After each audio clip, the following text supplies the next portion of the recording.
Hi again. Welcome to the brief, maybe not brief, the walkthrough of Obelix. This is our most recent, or our most recent truck to go out the door. In process for quite a long time now, and it's just truly a pleasure. To be done with. Check it off a list, but also just like it's really cool. The finishes that are in this vehicle. The overall layout, it's unique, and it's unique to this client, which makes it even more special. So, the simpler the builds are always the hard ones, because every little detail means so much more when there's so little, perhaps. And this is not little by any means. It is incredibly a large truck. There's a lot of space within here.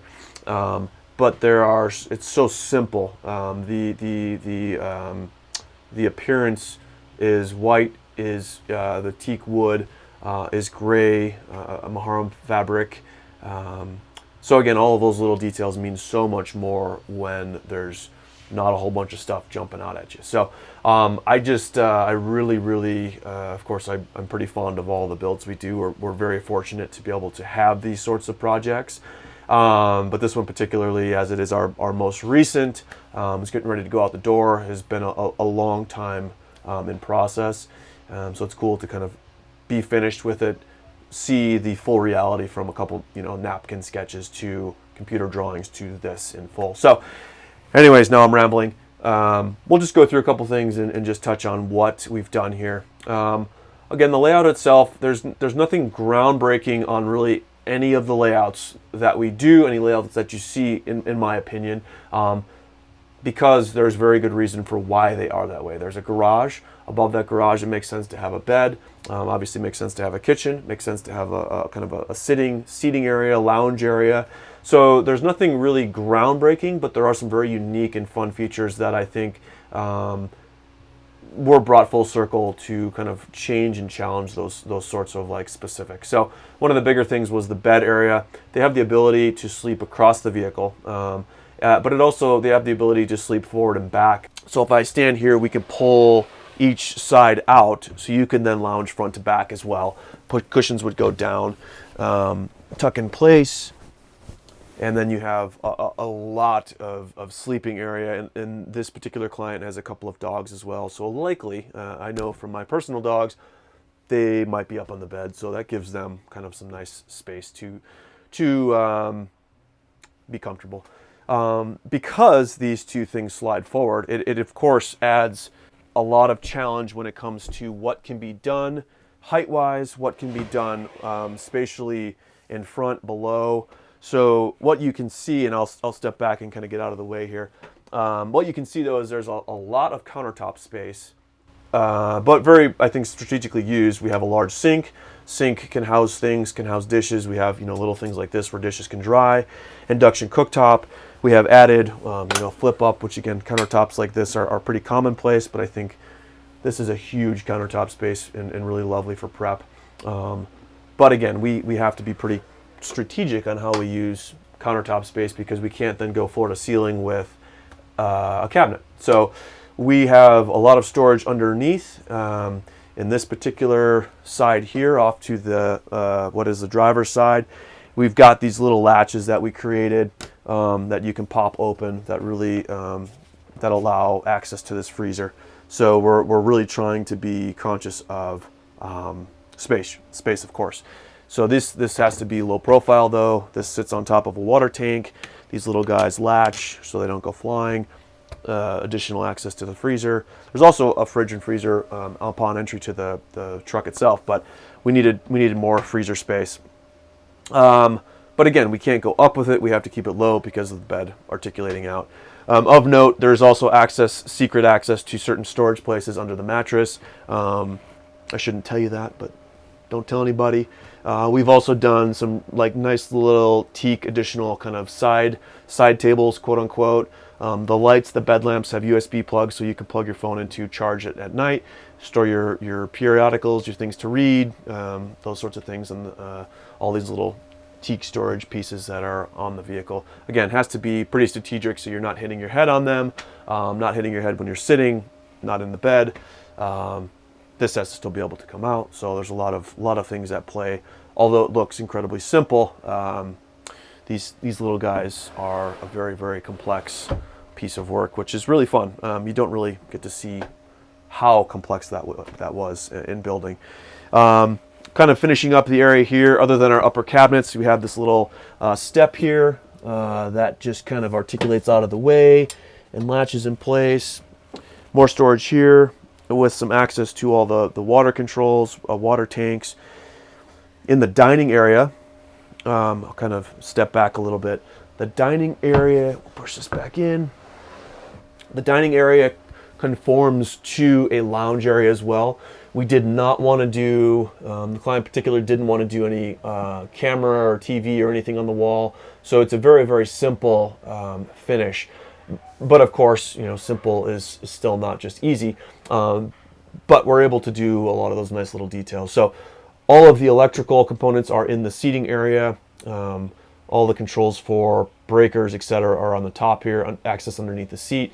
This table, really unique element. This is the same teak that we used for all the cabinetry, but he wanted more of a centerpiece for this. So we've aged it, we've weathered it, we've made it look different, but still relate real nicely to the remainder of the teak that's in the vehicle. So just a beautiful, and it can't, a video isn't going to do justice to what this looks, what this feels like in this space. But this articulates up and down with the electrical element here that allows that to go up and down. Again, becomes a lounge. We have additional cushions, so it can be a lounge area. Storage underneath there. Underneath here is all the water componentry. You'll see that in another video, another videos perhaps, where all the water controls are from the outside to the inside. Hydronic components, of course, fire extinguisher. That stuff's located underneath the sink here. And then as we get into, bear with me here as I unlatch these guys, we'll go through some of these drawers and how they're divided out. Each drawer has kind of specific functions, from obviously utensils, some coffee stuff, some whisks, to the knife drawer. We had to kind of make an interesting little L-shaped drawer because of the sink. There's a little grater in there. Lock that down. This is coffee cups, espresso cups, little dishes, things like that are well cordoned off. And over here, all of our glasses, wine glasses to the back. I'll call them orange juice cups for the front. And we'll just keep going down here. Another kind of miscellaneous drawer. I think this is plates, a couple plates. Yeah, no, this is plates in here. Some more, again, multi-use of some of the stuff. And I think down here at the bottom we just had some open ones, whereas you're going to just have miscellaneous stuff. And I think this was the same thing. So we're trying to make real good use of all of the space in the kitchen, yet of course having, you know, gobs of upper space to just put stuff into. So and then of course utilizing these little bits and pieces for these are for knives, of course. We've just got some of the stuff for the coffee maker, which is behind us, and then this will probably get filled with just little bits and pieces of, you know, accessories. Maybe there's salt and pepper up there, and we'll see how that gets used. And then we'll go, this is pretty fun. I love this little section here. This is basically what you see upon walking in, besides the glass shower door or the refrigerator freezer. So this rolling door opens up, Starlink access.